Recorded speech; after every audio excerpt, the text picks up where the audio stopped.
भारतीय शेयर बाजार बुधवार 14 मई को एक बार फिर हरे निशान में लौट आए। आईटी और मेटल शेयर में तेज उछाल से मार्केट के सेंटीमेंट में सुधार आया। हालांकि बैंकिंग और एफएमसीजी शेयर में गिरावट से ये तेजी सीमित रही। सेंसेक्स 182 अंक बढ़कर बंद हुआ, तो वहीं निफ्टी 24,650 के पार पहुंच गया। ब्रॉडर मार्केट में इससे भी ज्यादा तेजी देखने को मिली। बीएसई का मिड कैप इंडेक्स 1.19% और स्मॉल कैप इंडेक्स 1.63% बढ़कर बंद हुए। इसके चलते बीएसई में लिस्टेड कंपनियों की मार्केट वैल्यू 14 मई को करीब 3.88 लाख करोड़ रुपए बढ़ गई। शेयर बाजार को महंगाई के आंकड़ों से भी राहत मिली। अप्रैल महीने में सीपीआई इन्फ्लेशन घटकर 3.16% पर आ गया, जो इसका 14 महीनों का सबसे निचला लेवल है। कारोबार के अंत में बीएसई सेंसेक्स 182.34 अंक या 0.22% बढ़कर 81,330.56 के लेवल पर बंद हुआ। वहीं एनएसई का 50 शेयरों वाला इंडेक्स 88.55 अंक या 0.36% की तेजी के साथ 24,666.90 के लेवल पर बंद हुआ। बीएसई में लिस्टेड कंपनियों का कुल मार्केट कैपिटलाइजेशन 14 मई को बढ़कर 434.98 लाख करोड़ रुपए पर पहुंच गया, जो इसके पिछले कारोबारी दिन यानी मंगलवार 13 मई को 431.10 लाख करोड़ था। इस तरह बीएसई में लिस्टेड कंपनियों का मार्केट कैप 14 मई को 3.88 लाख करोड़ रुपए बढ़ा है, या दूसरे शब्दों में कहें तो निवेशकों की संपत्ति में करीब 3.88 लाख करोड़ रुपए का इजाफा हुआ है। सेंसेक्स के इन शेयरों में रही सबसे ज्यादा तेजी। बीएसई सेंसेक्स के 30 में से सिर्फ 21 शेयर आज हरे निशान में यानी बढ़त के साथ बंद हुई। इसमें टाटा स्टील के शेयर में 3.88% की सबसे ज्यादा तेजी देखने को मिली। इसके बाद Eternal, Tech Mahindra, Maruti Suzuki और महिंद्रा एंड महिंद्रा के शेयर में 1.5% से लेकर 2.18% की बढ़त के साथ बंद हुए। वहीं सेंसेक्स के बाकी 9 शेयर आज गिरावट के साथ बंद हुए। इसमें भी एशियन पेंट का शेयर 1.78% की गिरावट के साथ टॉप लूजर रहा। वहीं Tata Motors, Kotak Mahindra bank, NTPC और पावर ग्रिड के शेयर में 0.84% से लेकर 1.26% तक की गिरावट देखी गई।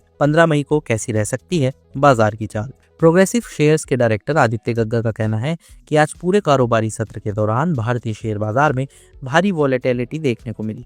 मजबूत शुरुआत के बाद इंडेक्स में तेजी आई, जिसका मुख्य वजह मेटल और आईटी स्टॉक्स में तेजी रही।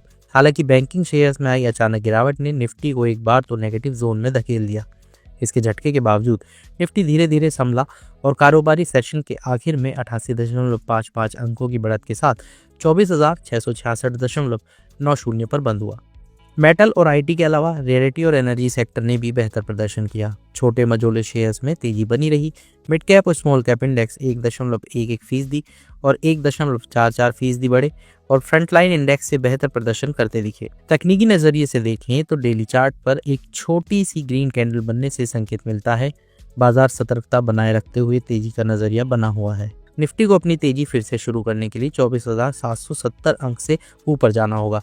इसके ऊपर जाने पर निफ्टी के लिए अगला रेजिस्टेंस 24,900 पर होगा। नीचे की ओर इसके लिए 24,550 पर सपोर्ट दिख रहा है। वहीं एलकेपी सिक्योरिटीज के वरिष्ठ तकनीकी विश्लेषक रूपक डे का कहना है कि 2 दिनों की उठापटक के बाद निफ्टी एक सीमित दायरे में कारोबार करता दिखा। बाजार का शॉर्ट टर्म ट्रेंड पॉजिटिव बना हुआ है। निफ्टी अपने सभी अहम मूविंग एवरेज से ऊपर बना हुआ है। तेज बढ़त के बाद बाजार में कंसोलिडेशन हो रहा है, जो इस बात का संकेत है कि बाजार अगली तेजी से पहले अपनी सांसें भर रहा है। जब तक निफ्टी 24,400 के अहम सपोर्ट लेवल से ऊपर रहेगा, तब तक तेजड़िए बाजार पर अपनी पकड़ बनाए रखेंगे। निकट अवधि में निफ्टी 24,850 से 25,000 की रेंज की ओर बढ़ सकता है। हालांकि 24,400 से नीचे की गिरावट इसे ऊपर की ओर बढ़ने की रफ्तार को धीमा कर सकती है और आगे कंसोलिडेशन हो सकता है।